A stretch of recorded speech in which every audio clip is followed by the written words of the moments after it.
Hi and welcome to the handover video for the plug-in ioniq. So two keys with the car, but as long as you've got the key on your person, you've got the buttons for the keyless entry, so little black buttons on the door, driver's door and passenger door, so you can press those to lock and unlock the vehicle.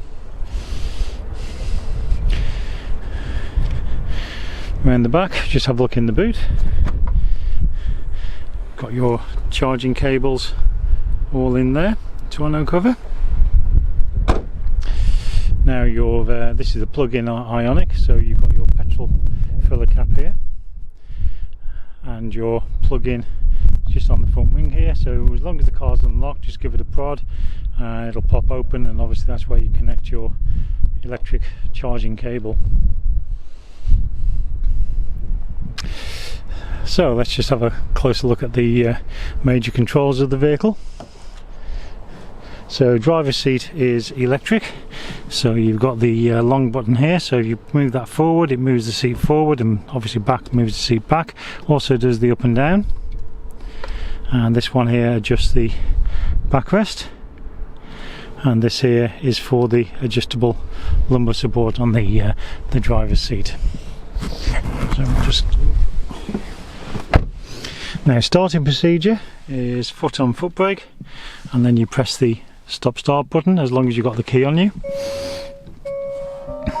As you can see, everything then comes into life. So again, as long as you've got the EV signature and the car with the two green arrows, the car is then ready to move. Obviously it will maybe start on electric, it maybe start on the petrol, depending on the if you like, conditions of the battery and everything like that. So as you can see, we're ready to move on electric, and it's got your battery charge, which obviously is full, and the fuel gauge just here. So in the middle of the information screen you've got your digital speedo telling us we've got 39 miles of battery and 59 miles of fuel, giving a total of 98 miles. And on the left hand side you've got your power band, so that will show you when you're driving economically, when you're going into the white section, which is the power, and also when you're braking and coasting, etc., going into the blue section when it's recovering energy and putting it into the battery. So driver's armrest, then you've got controls for all the electric windows, you've got control there for the central locking. This button here kills the power to the rear windows to stop when it's flush, to stop young children, etc., playing.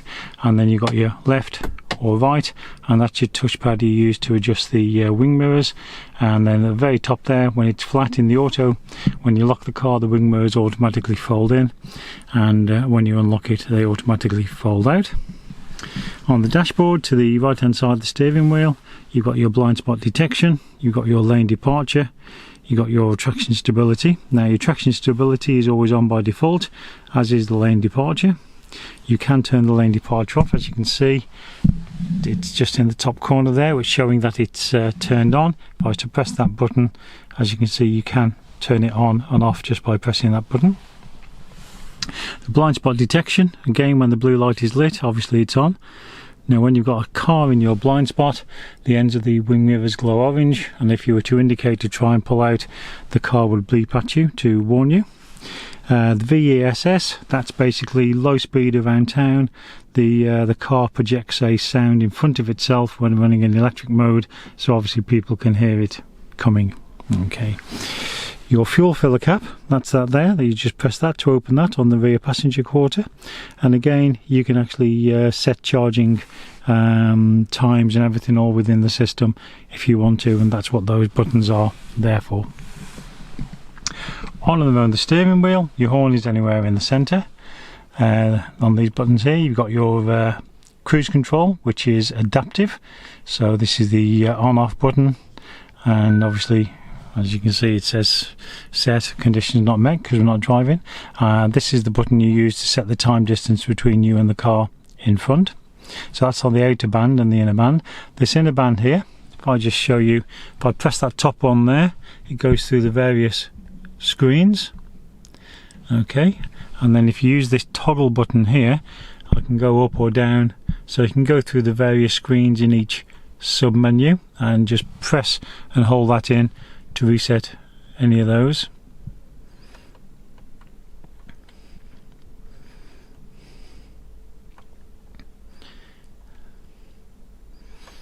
Okay. On the left hand side of the steering wheel, we've got all your audio controls and your Bluetooth for your phone when you connect your phone up. You've got automatic lights and automatic wipers on this car. Okay, you've also got high beam assist, which will mean the car will automatically dip its full beam headlights if it senses a car coming towards you, or if you're coming up behind a car. The gear selector, so again, to move out of park, you must have your foot on the foot brake. There's a little button at the front there that you just press in and then move it obviously to drive. Okay, or if you select reverse, as you can see, your rear parking sensors and camera all become active.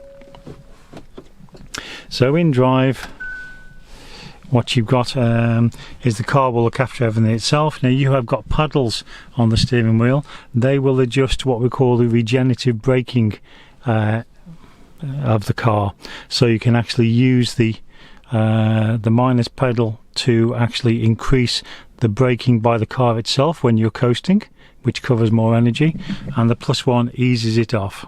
Okay, pop it back in park for a moment. So the electronic parking handbrake just here, so obviously pull it up, you can see the warning light there to put the handbrake on, foot on foot brake and press it down to take the handbrake off. Auto hold, as you can see in white letters up there, so when the auto hold is on is when you're then in traffic, in drive, foot on foot brake, it turns from white to green. When it's green, you can take your foot off the brake, the car is holding itself. Okay, now being the premium SE, you've got heated and ventilated front seats and heated steering wheel. Again, you've got this here. This button here means you can tell the car with this degree of control to drive in electric mode or hybrid mode. So obviously if you're going on a long journey and wish to save your battery to when you get, say, into a big city centre, you can actually press that button to tell the car to drive in hybrid mode. As you can see in the bottom section there, it says automatic, hybrid, electric. So you've got a little bit of control there how you want to drive the car. Most of the time automatic mode looks after itself. Okay,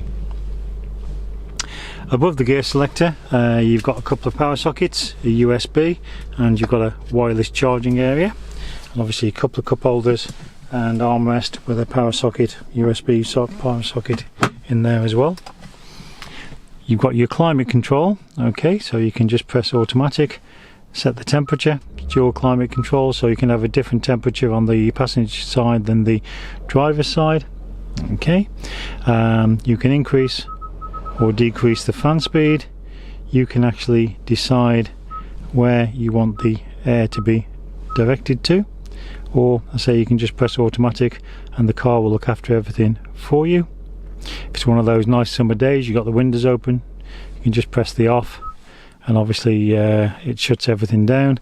Sync, what that does, it means your control, the driver's control, matches the driver's the passenger one, so you can adjust both temperatures in the car. You've also got a driver only as well, so if there's just yourself in the car, you can press that and then that shuts down everything on the passenger space and just obviously uses the driver, which again helps with range and fuel economy.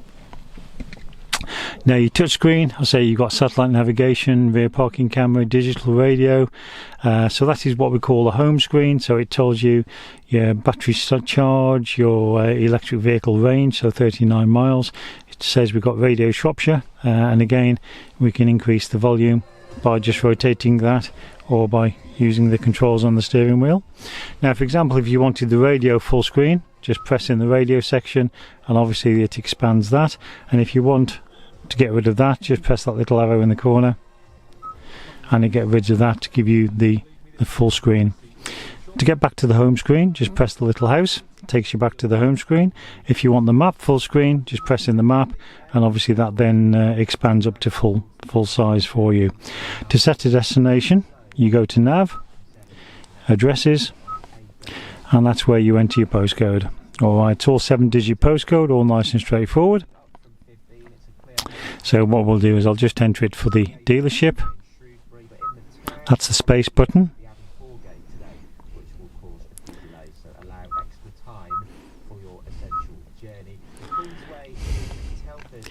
And just go OK, and then start guidance.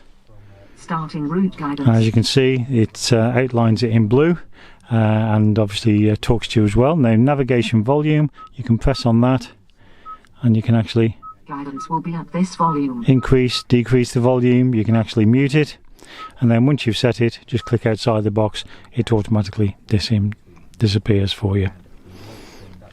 If I get back to the to stop the guidance, because obviously we know where we are, if you just press that little sub menu, stop guidance, and as you can see, that stopped all that.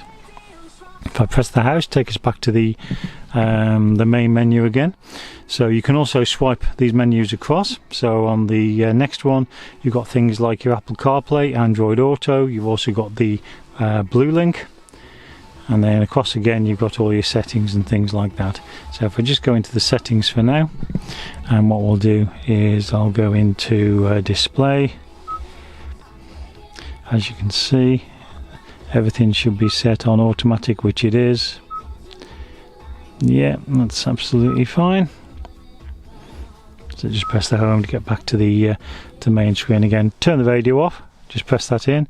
As you can see, turns the radio off. If you want the screen and everything off, press and hold in, and as you can see, turns the whole screen off. Alright. So inside your glove box, you've got the manuals, locking wheel nut key for the alloy wheels. You've also got auto dimming rear view mirror, which obviously takes everything itself.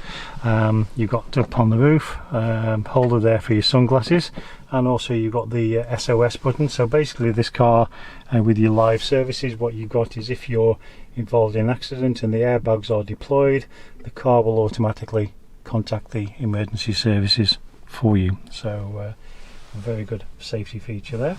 If you do need to adjust the steering wheel, there's a little lever on the left hand side here. Just fold that down, move the steering wheel up and down, in and out, and then obviously tighten it back up for when you drive away. And again, to turn the car off, just press that button, and obviously the car then turns off. Now in the rear, you've got your 60/40 split rear seats. So if you want to fold those down, the handle is just at the top of the seat there, and you can just fold it down. Okay, heated seats in the back as well, together with the electric windows. So there we have it. Hope you found that useful, and obviously we'll see you later when you collect your car.